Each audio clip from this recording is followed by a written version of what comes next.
Before we finish tonight, we are going to cover the very last lesson in this series. It's just a simple review and application. This is pretty quick. It goes pretty smooth. All we're really talking about is going over everything we've learned and learning how to apply it and how to really use it effectively. Okay, it's important that we know how to use it effectively. Because you can have all the knowledge in the world of everything ever, but if you don't know how to use it, it doesn't do you any good. Okay? So, real quick, what we have covered so far in this can really be drawn like a pyramid, okay? Here's a pyramid that it can be drawn like. Now, you can fill in all those on the page if you want. This is basically, understand, the truths that we teach. We started at the most basic level, and we started with basic truths, and we built on that, and we built on that, and we built on that, and basically what we've been studying is built truth upon truth. And so,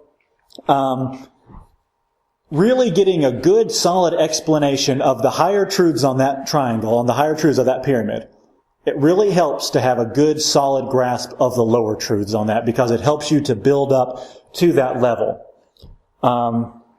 Very commonly, so, okay, if someone asks you and just says, why do you believe this whole Christian thing? What makes you think that all this is true? Why do you live your life in such a different way from everyone else? Why do you do that?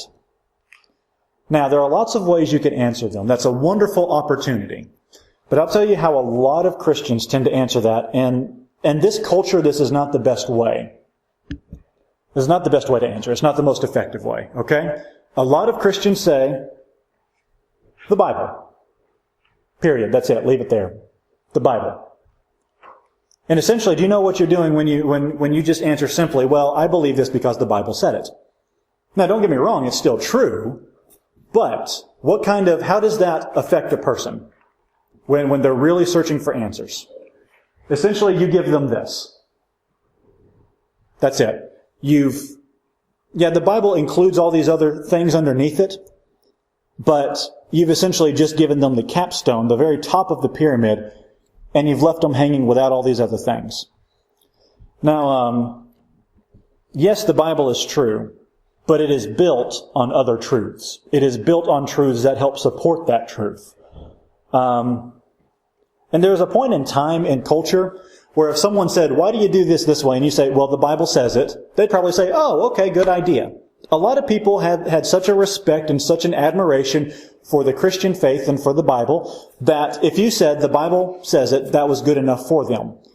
Today, however, our culture is very different. The Bible doesn't work. Just saying the Bible does not work well because people don't already have those truths that it's built on. So real quick, let's go through and we're going to review those truths very quickly. Let's start off with philosophy and worldview. These are all things we've gone over. We're just going to recover them really quick. We said not all worldviews are created equal. Some are self-contradictory. Remember, we talked about an example of worldview, relativism. What does relativism say? Say it's all relative, right? You can believe what you believe, I can believe what I believe, and it's all the same.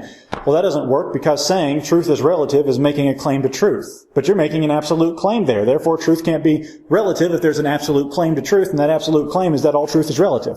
It contradicts itself. Sometimes in apologetics, you have to go all the way down to the most basic level of philosophy and worldview and demonstrate that a person's worldview doesn't work. Okay? And then you have to go to a higher level. From there, we talked about the existence of God, and we had 3 arguments for God's existence, right? First one we covered was the Kalam cosmological argument. Everything that begins to exist has a cause. The universe began to exist, therefore the universe has a cause. And because the universe involves all matter, time, and space, the cause must be timeless, spaceless, and immaterial. And because it was an intentional act, because it's something that began, there must have been a personality behind it because it was intentional, right? What other argument? Anybody remember the next argument we covered for God's existence after the cosmological argument? No, not that one. Design. Argument from design. The teleological argument was next. Every complex design has a designer. Everywhere we look in the universe, we see evidence of complex design. Therefore, the universe has a designer. Right? Makes sense. Okay? And there was one more argument for God's existence. The moral arguments. Objective moral values exist if and only if God exists. Objective moral values do exist, therefore God must exist. There's no other way to explain objective morality. So we built on that. We started with the philosophy and worldview, and we built up to the existence of God. On top of that, Hunter did a lecture, right? He talked about the possibility of miracles. And that's a pretty simple one. If it's true that an all-powerful good God exists, miracles are easily possible. There's no doubt about the fact that miracles are possible. Very common sense. So we have philosophy and worldview. We have the existence of God. We have the possibility of miracles. Next, we have the resurrection of Jesus. And there are three basic facts that almost every historian in the world will accept. Jesus died by crucifixion. His tomb was found empty, and his followers had experiences that they believed to be resurrection appearances of Jesus. And we looked at those and we said the best explanation is that God raised Jesus from the dead. There are other theories, but they either don't account for all of the evidence or they're just contrived and they're really stressed and they make huge assumptions.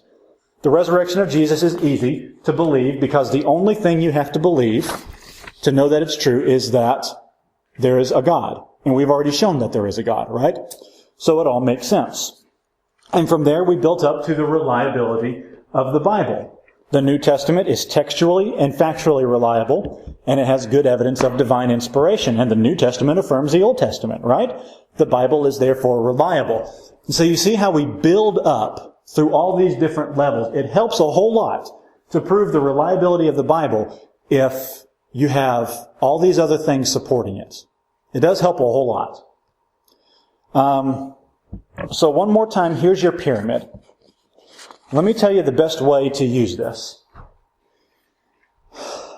If you are speaking and trying to share your faith with someone who struggles with some aspect of the faith, it is almost always better to go back one level. So you talk to somebody about, say, the resurrection of Jesus. And you say Jesus rose from the dead. And they claim that they don't believe that because it's not possible that people can rise from the dead. That doesn't happen very often. What would you say to them? Take it back one level on the chart. What would you address? The possibility of miracles. Okay. And that person, either they didn't think about it that way, or they probably don't believe in God, and so they don't think miracles are possible. What do you do then? Go back another level. Go back to the existence of God. If people have trouble struggling with that, they say, well, maybe it's true for you, it's not true for me. Go back another level to philosophy and worldview.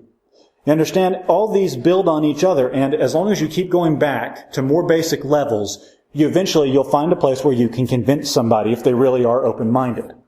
So, with that said, one quick question. What happens if someone asks you a question and you don't know the answer? What do?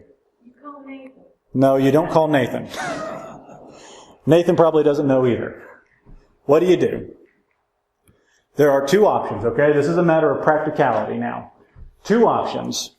Option number one, keep in mind, very often people raise questions in sincerity. It will really help them. So, option number one is you can say, I don't know. Good question. Let's look into it.